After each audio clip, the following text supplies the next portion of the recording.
Once a man named Robert Burns, who was a fine gentleman in the minds of the Scots, very remorsed and looked up to by nearly every Scottish person. He was the legendary poet of Scotland.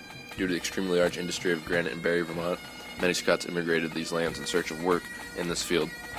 Barrie was separated into sections of ethnicity during this time, and the Scots had their own section.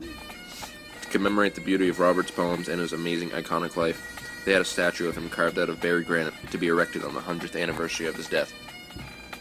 Samuel Novelli and Elijah Cordy were the carvers in charge of this intimidating but exuberant project. Elijah Cordy is the skilled carver who was in charge of carving the 4 panels of the Robert Burns statue. Samuel Novelli is famous for carving every part of the sculpture that you see besides the panels.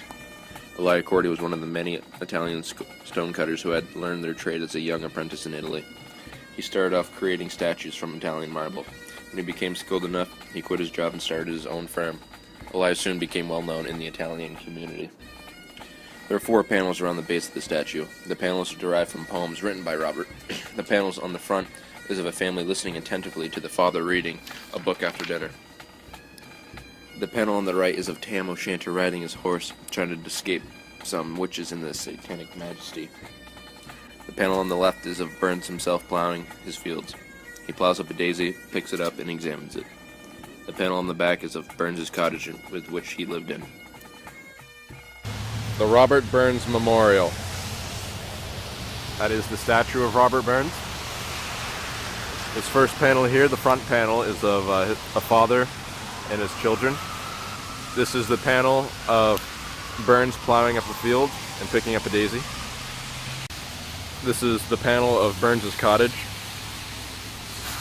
This is the panel of Tam O'Shanter running away from the witches. Robert Burns. After Elijah Cordy carved these panels and the statue was finally erected, he died in 1903, 4 years later, by being shot in the chest by a stray bullet. Elijah Cordy then had a sculpture carved of himself, which was used at his gravestone. This was placed in Hope Cemetery, a cemetery dedicated to gravestones made of Barrie granite.